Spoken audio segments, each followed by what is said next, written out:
Hello, welcome to Gardener's World.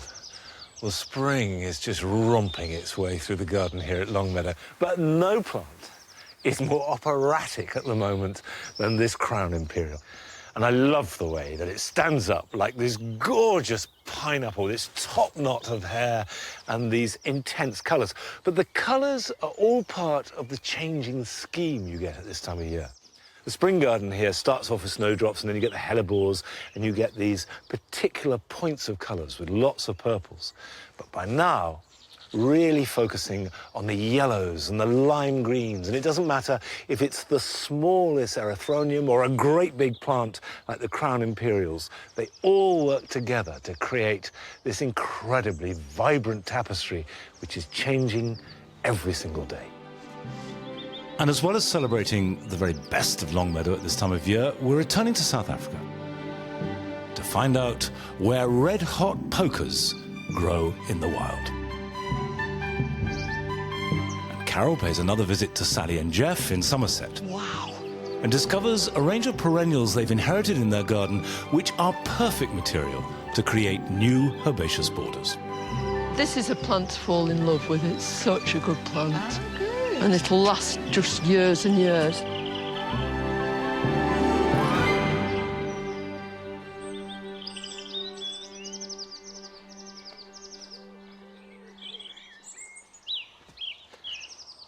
The grass borders have been mulched with pine bark. I've not used pine bark as a mulch before, but the plan is to have something that does the job of suppressing weeds and keeping in moisture, but also is slightly lower in nutrients than the normal mushroom compost or garden compost I use.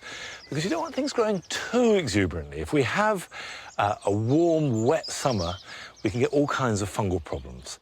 You can see here that the new shoots are appearing.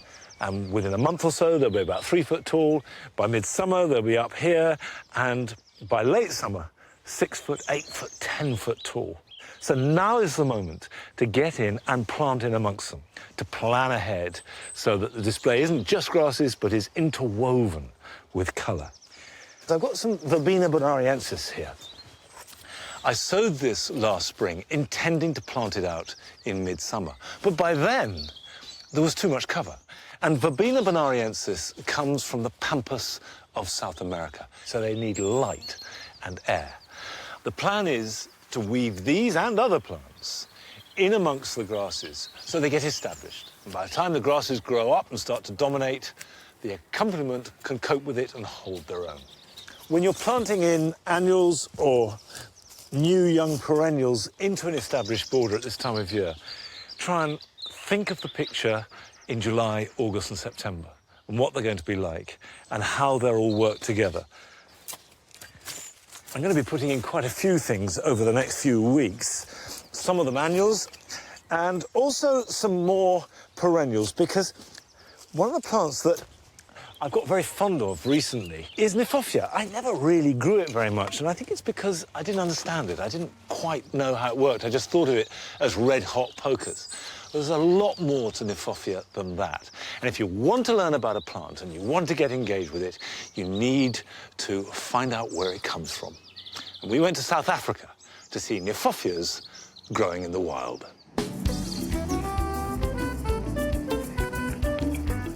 The vast and varied landscapes of South Africa have given British gardeners some of our best-loved plants. And of these, red-hot pokers are probably the most striking. Kniphofia is a large genus of about 70 species. Its magnificent flower heads are perfectly adapted to attract a wide range of South Africa's pollinators. Kniphofia uvaria, which grows in the fynbos region of the Cape, was first encountered by Europeans in the 17th century. It is adapted to the hot, dry climate and sandy, acidic soils, conditions that are virtually impossible to replicate in Britain. But over the next few centuries, a few hardier species were discovered, and European gardeners soon fell for their exotic flowers. The hardiest, and still one of the most impressive, was found growing high in the Drakensberg Mountains. Robin Simmons is an expert in indigenous plants, and she lives in the area. Wow. This is Kniphofia coalescens. Beautiful in its natural habitat in the mountains of Lesotho. The colours are just, wow, almost torches of colour. There's not much topsoil here. It's basalt underneath, serious rock. So the soils are very, very shallow.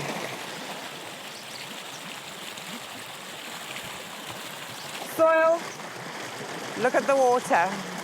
Very thick, very heavy. Still with a lot of humus in it. It's got to get its food from somewhere.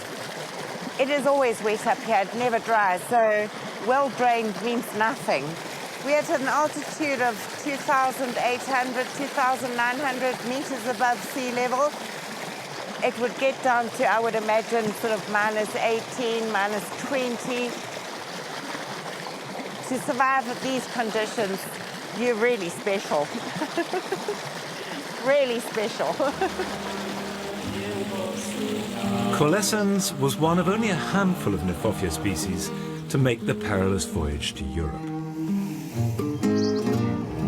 Gardeners fell in love with these unusual plants, and extensive breeding programs quickly got underway. And from only 4 or 5 species, breeders set about creating every single garden hybrid that's available today. Because of this early triumph in breeding from a small number of plants, the majority of Kniphofia species remained undiscovered in the wild until recently. With the aim of conservation rather than cultivation, a new generation of South African botanists have been documenting these little-known Kniphofia populations and have found an incredible wealth of beautiful plants, ideal for growing in the UK. Robin knows these plants intimately. Normally pokers are quite bold plants. Their leaves are quite strappy and they will kind of make a statement. The only statement it makes are these beautiful, delicate little flowers, a bit like a fairy plant. It's Kniphofia buchanani. Fairly well-drained soils. If you look at the soils around here, it grows in grassland. We would get down to minus 12, minus 15, so it's a really, really hardy plant. Normally, the white red hot pokers have either got stripes of yellow or green on the actual flowers. But this here, it's got a little pink blush on the top. And as the flowers open, so that pink blush actually disappears. A pure white red hot poker. This little poker has got a beautiful scent. It's such a spring scent, sort of freesia, which is also really unusual in red hot pokers because normally they don't have scents at all.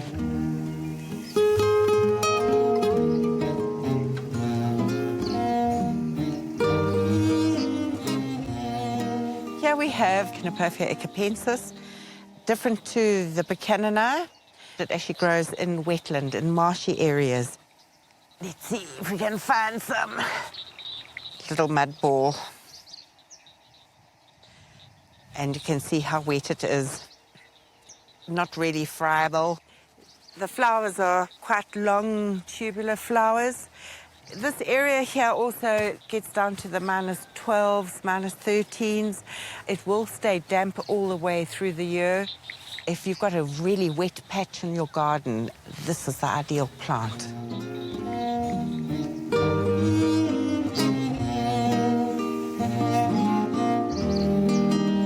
Here we have Kniphofia laxiflora. Looks like a little bit like a hedgehog. Kind of versatile, which is actually really special.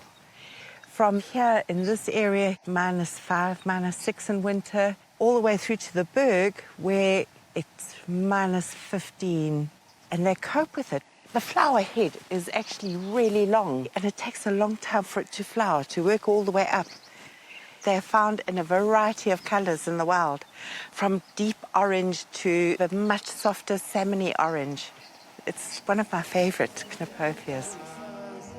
It's through the dedication of people like Robin that we're learning more about how best to grow this fascinating group of plants and discovering new species perfect for British gardens. I suspect that Kniphofia are set to delight and surprise us for generations to come.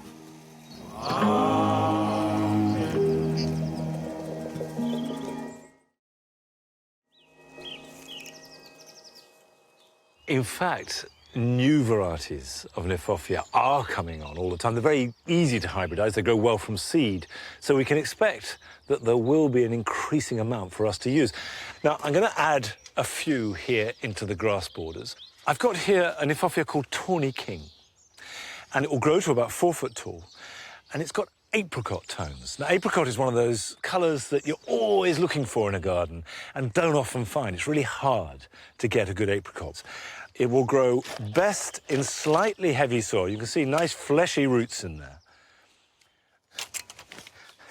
I like the fact that Kniphofia, which is an awkward word, not an easy word to say, in fact is mispronounced. We should pronounce it Kniphofia, because it was named by Johann Hieronymus Knipp. And we've managed to conflate that, so there's a f in the middle. Plant it not too deep, just at the level it is in the pot, close enough to the front so I can see through, but set back so it'll give some height, and I'm looking for a final height about like that. Flowering in late summer. Next, I want to plant a smaller Kniphofia, and this is Wrexham Buttercup. It's got the most fantastic, brilliant yellow tinge with green. And it's that green that you get in Kniphofia flowers that I love. If you've got very light soil, if it's sandy or chalky, you do need to beef it up with some well-rotted manure or compost. These are plants that like some moisture. They won't thank you if they're too sharp draining. Having said that, my third Kniphofia I'm going to plant, which is called Little Maid, which has got ivory, sort of cream flowers, and is only a couple of feet tall. This one does like drainage. It's an exception to the rule. And I put this up front, and that's why I've got some grit, because I'm going to put some grit underneath it. So I'll pop that there on top of the grit, soil back around it. Kniphofias do like sunshine, so make sure that they get full sun for at least half the day. And we should be seeing these flower from July and then on through into early autumn.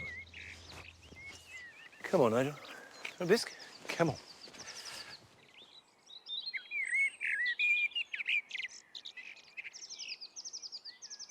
Come on. Come on, Nigel. Last autumn, I planted these narcissi flanking the path, which this is a long walk that splits the garden down the middle. And there are two varieties. There's Martinet, which has got the orangey centre, and there's Trevithian, which is a pure buttercup yellow. But they're very tall. I chose them for their height. They've got a fragrance, and because they're tall and the heads are quite small, there's a certain amount of elegance that goes with this big hit of yellow colour.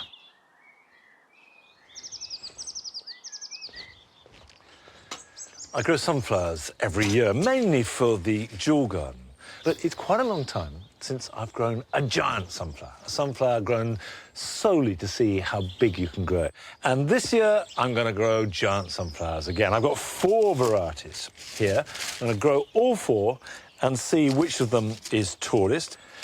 I've got giant yellow, which I've grown before, Kong, which I haven't, Pike's Peak, which claims to be the sunflower that others look up to, and Mongolian giant. Now, all of these 4 reckon themselves to be the biggest sunflowers possible.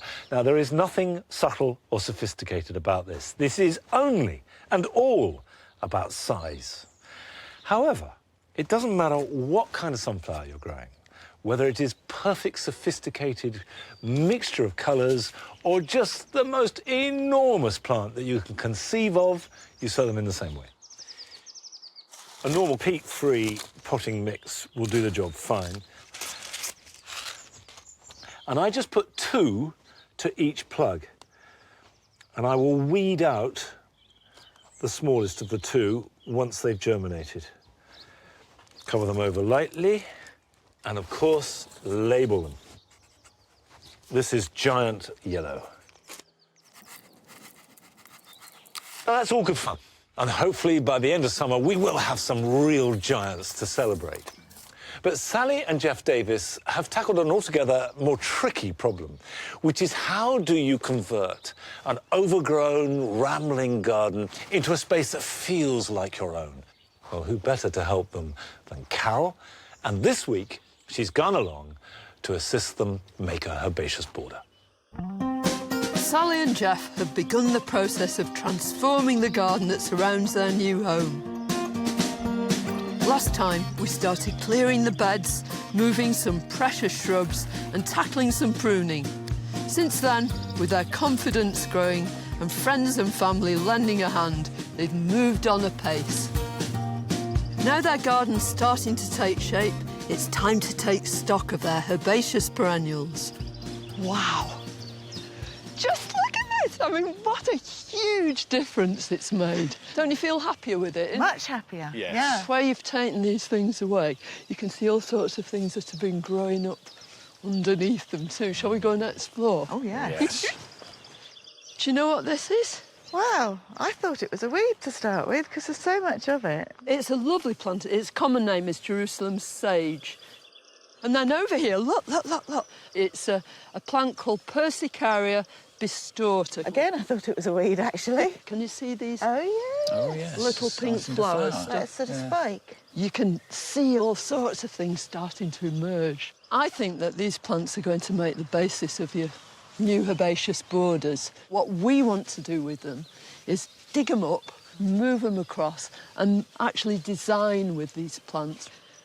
So the plan is, when you've made your steps, you're going to have 2 herbaceous borders up there, Yep. and then this third one complementing it here. But first of all, I want to talk to you about your soil. Look at that. Very free draining, but very little nutrient. But that's where this comes in. Okay.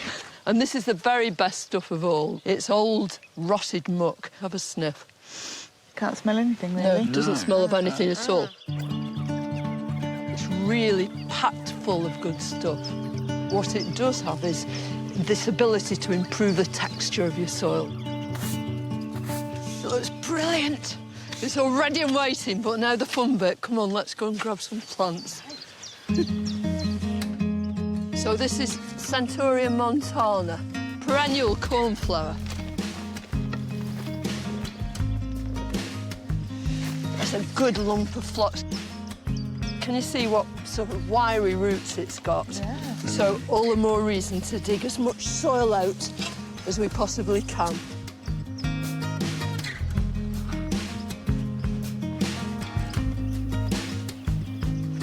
So we've got a nice lot, haven't we? We have. Are we able to make more than one plant? I hope we're going to make at least half a dozen. So how Easy do we do peasy. that? 2 forks about the same size, back to back, and just use them as a kind of fulcrum. They'll come apart like that. When you're dividing perennials, you've got to make sure that they're weed-free when you replant them. There's the old root. Can you Oh, see? yes, yes. You can discard that. What you're interested in is all these little fine, fibrous roots, because they're all feeding roots. There we go. Now, the exception to all these things is this iris. They'll make a great big rhizome down the middle, and then all these little ones, these baby ones, off it. Okay. And these are the pieces you want. But this is old now and unproductive, so you can just snap. Because this is the bit you're interested in with these new roots Oh, I here. see, with the roots. I didn't realise you could be so rough with these plants. So let's leave the weeds behind and move our ingredients onto the path. And then we can get planting and designing. Now, this is the exciting part. So rather than lots of separate blobs, and one of this and one of that and one, let's plant them so they make great big sort of swathes. Now this, because it likes sunshine, your iris, that's south, isn't it? It is, yeah. So I think these really ought to go here.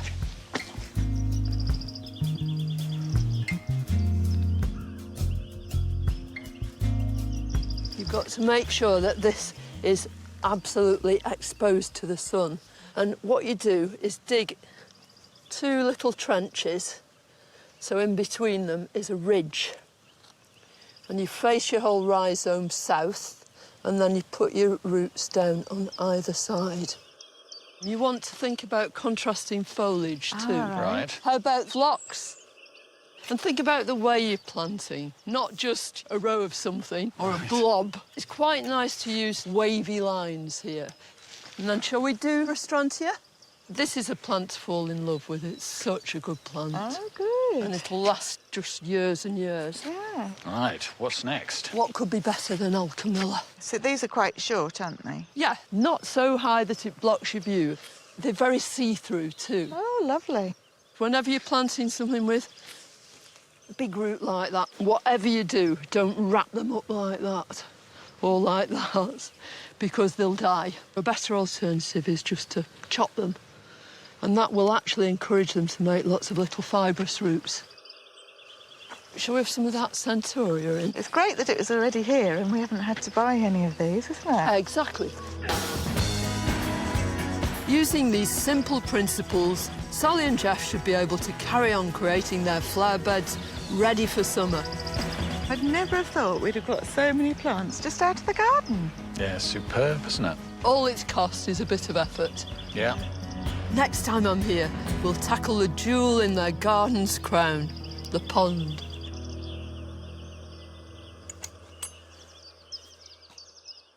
We all want to have gardens that are mature and magnificent, but I tell you, the most exciting part is when you're making a garden. Just that thrill of seeing it come into being slowly is fantastic. I envy them. Now, my garden, which is mature, it's 25 years old now. You would think that I got used to doing the jobs when they needed doing. Well, you couldn't be further from the truth. Like everybody else, I've got bits of the garden which are completely chaotic and out of control. There's a good example here. This rose is a climber called Madame Gregoire Steichelin. This one, for no good reason at all, I haven't touched for a couple of years. I can't really think why. No excuses, I just haven't done it. However, if you've got a climbing rose that's out of control, it's not too late to do something about it now. And what I want to try and create is a system where you have 3 arching stems going out and then the side shoots, which bear the flowers, growing as vertically as possible. And actually, you can see it on this one very clear. I'm going to put some gloves on because I'm fed up of being spiked by the thorns. Oy, there we go. OK. Vertical growth is stronger than horizontal growth. So the idea is to train your main structural growth at 45 degrees and horizontally, and let these side shoots be as upright as possible. And you'll get more of them, they'll grow stronger, and you'll have more flowers as a result. So that's the basic principle. So at this stage of the year, we don't want to do any radical pruning. That can happen later in autumn. But what we can do is train it in so we get nice horizontal, strong sections, and then cut away anything that won't fit that pattern. What I want to do is try and get this as horizontal as I can without damaging the side shoots.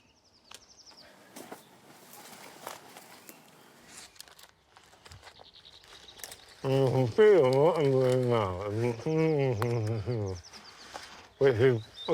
got that? Okay. Ah!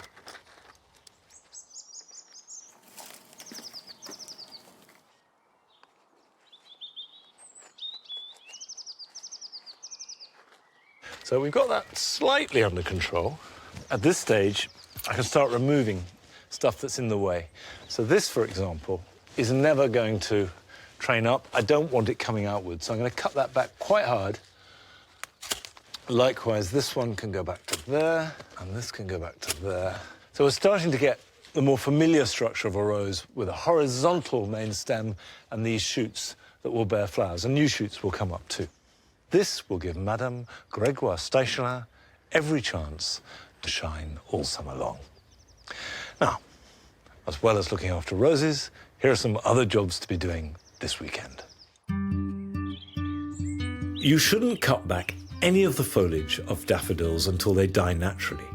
However, it's a good idea to remove the seed heads because seed production takes a lot of energy from the plant and will reduce the number and quality of next year's flowers.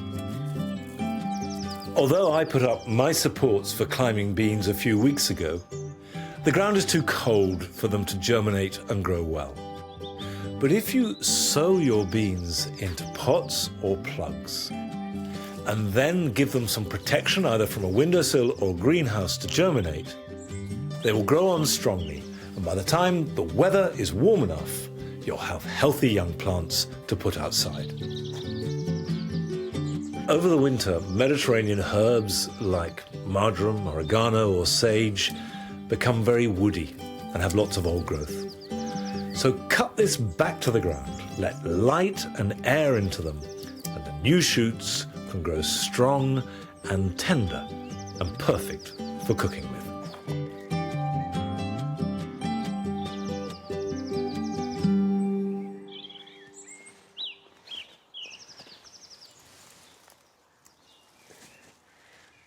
This is the first outdoor batch of salad leaves. I've had it growing in the greenhouse all winter. But what's exciting is now the weather's warming up, we're starting to harvest them. So you get this cycle of fresh salads every day. And as I'm harvesting these, I've sown more. So throughout the year, succession is the key. And there's as much pleasure from seeing these come through with all their different colours and shapes and tastes, of course, as anything else. No pleasure from the box hedges, which are looking pretty sad, and that's to do with box blight. But what's inside them, very happy with.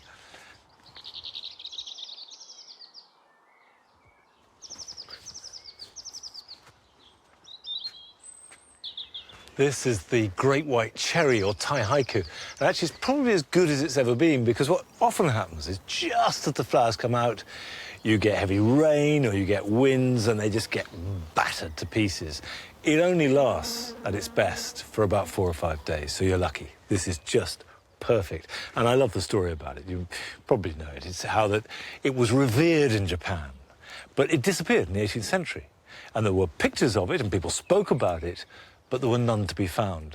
And then it popped up in a Sussex garden. A man called Captain Ingram, Cherry Ingram, discovered it, took some to Japan, said, is this it? Is this the plant you've been talking about and got pictures of? It was. And from that, it spread through all our gardens. And it is this glorious, fulsome, almost voluptuous blossom. Doesn't last long, but while it does, fantastic. Well, that's it for today. But I'll see you here at Longmeadow next time. So until then, goodbye.